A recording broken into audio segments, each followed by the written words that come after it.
Chapter 31 of Kidnap on the California Comet by M.G. Leonard and Sam Sedgman. Confessions and commotions. Hal stared up into Jean's face in horror. A vision of his mother and father holding little Ellie appeared in his head. Jean grabbed the gun, accidentally pulling the trigger, but there was no bang, just a click. And from the end of the barrel, a small flame flickered. Jean gawped at it, his brow furrowed. What in the... But before he finished, there was a mighty crunch as Marianne smacked a glass lampstand over Jean's head. Jean slumped to the floor, groaning, and Hal scrambled out from underneath him. He looked up at Marianne, his heart hammering. "Are you okay?" she gasped. "It wasn't a real gun. It's Pop's cigar lighter." Her breathing was heavy. "I didn't know how else to make him believe I was on his side when I was really on yours." "You tricked him?" Hal thought he might faint. Oh, no wonder. What a stressful situation he was just in. Thinking he was about to be shot. My goodness. "I would never have given him a real gun." Marianne looked aghast. Jean moaned, and Marianne sprang to the back door, throwing it open. "Help!" she cried, waving at the police officers. "Come quick! We knocked him out!" Officers dashed across the tracks, storming into the carriage. Hal and Marianne were brought outside, and blankets were gently wrapped around their shoulders. Moments later, a woozy-looking Jean was dragged, staggering, from the Silver Scout in handcuffs and shoved into the back of a police car. "It wasn't my idea," Jean called out. "I didn't do anything. Marianne Razor kidnapped herself." One of the officers spoke into her radio. "We have the 2 kidnapped victims safe," she declared. "Repeat, the kidnapped victims are safe."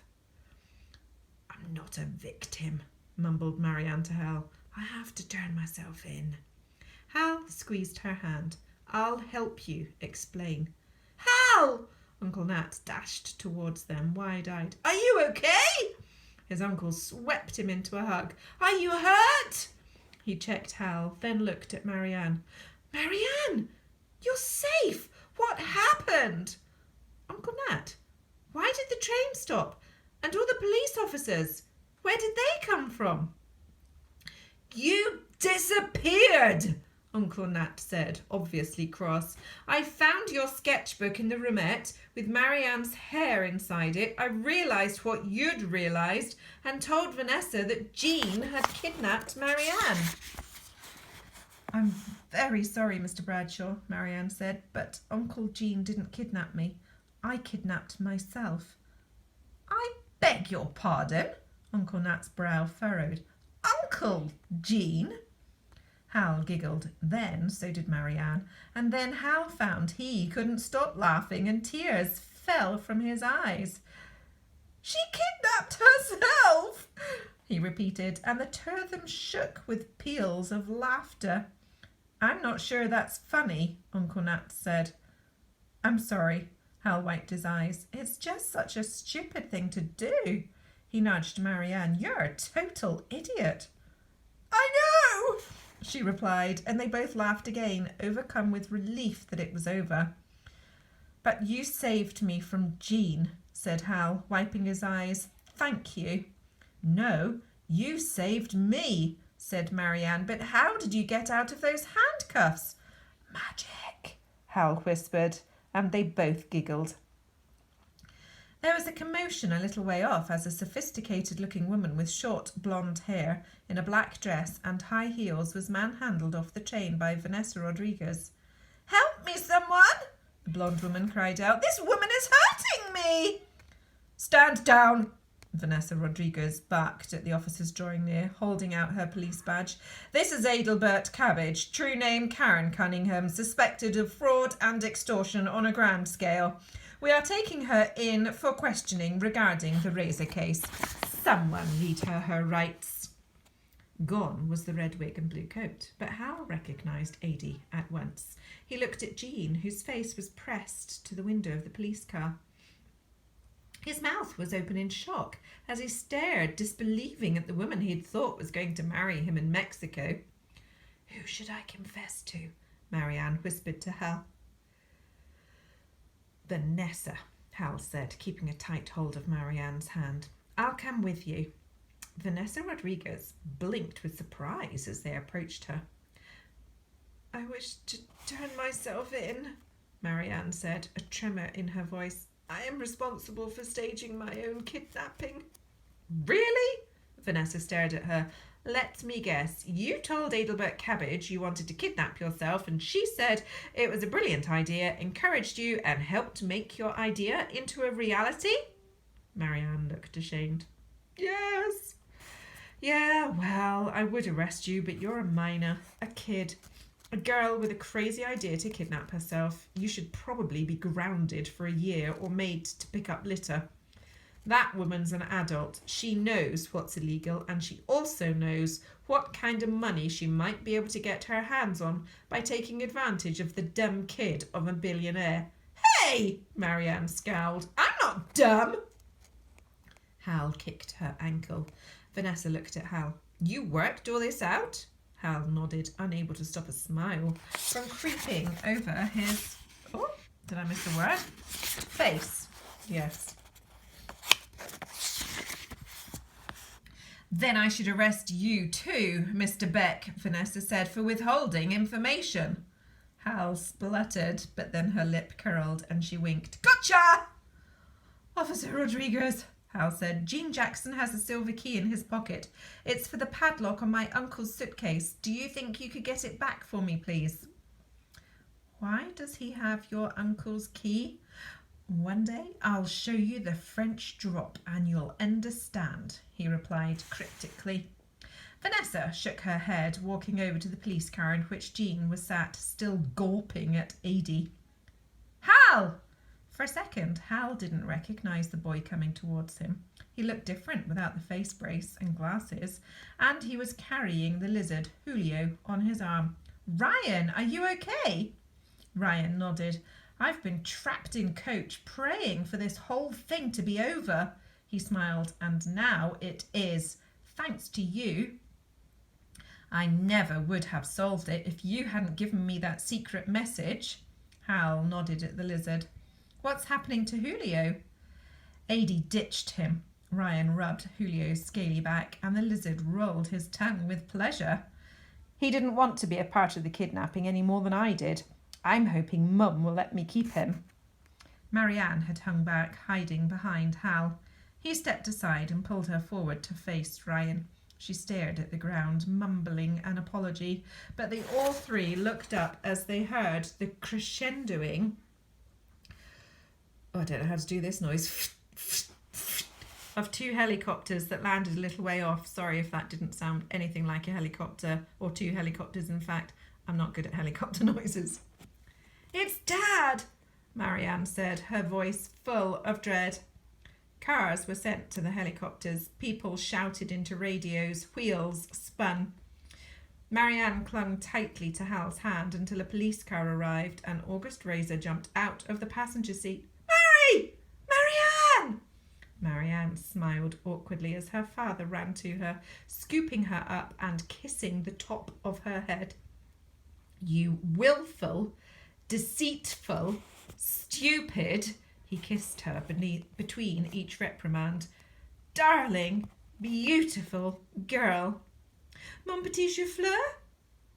A tall woman in a powder blue suit got out of the back of the police car and hurried over to join them. "Marie!" she cried. "You're here!" "Je suis désolée, maman." Marianne was crying now, and her father set her down so her mother could hug her. "I'm sorry, Mummy," was what Marianne just said. "You are the artful little fox, no? Making the monkey out of all of us?" My French accent's terrible too. Almost as bad as my helicopter sounds. "I'm really sorry." Marianne descended into sobs. "And Ryan, est-ce que ça va?" She reached out with her free arm and took his hand, pulling him close. "Your mother, she has been very worried. We will take him home with us." Sorry, I'm going to have to stop doing this French accent. It's rubbish. "Thank you, Auntie Camille." Ryan nodded. Can I bring Julio? He lifted his arm so she could see the enormous lizard, and she laughed with surprise. If you wish. Is my hair terrible, Maman? Marianne said, wanting her mother's attention back. Camille put a hand to her daughter's cheek. Mais non, c'est très chic. Harrison, August Razor smiled at him, I hear we have much to thank you for. If there's anything we can do to repay you... Actually, there is one thing, Hal said, but it's not for me. Marianne would like to go to school here in America to be close to you.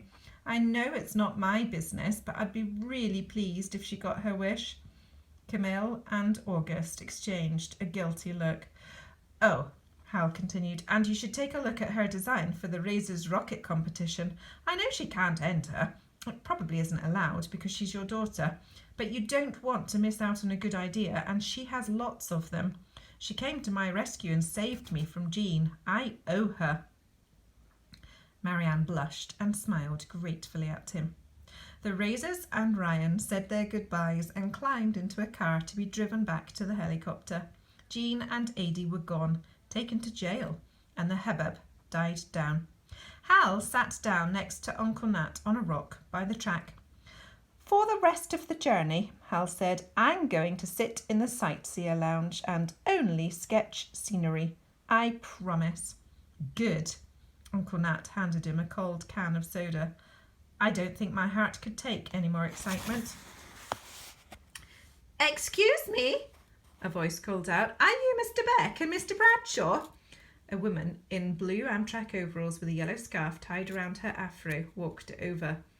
Yes, we are, Uncle Nat answered. How may we help you? I'm Laurie Shelton. She shook their hands. This is Rico, my deputy. She nodded at a skinny man with a beard who stood behind her chewing gum. I'm the driver of the California Comet.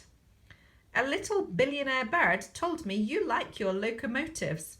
Oh, yes, Hal beamed. It's 3 hours to Emeryville. In my opinion, there's no finer view than the one from up front, Laurie smiled.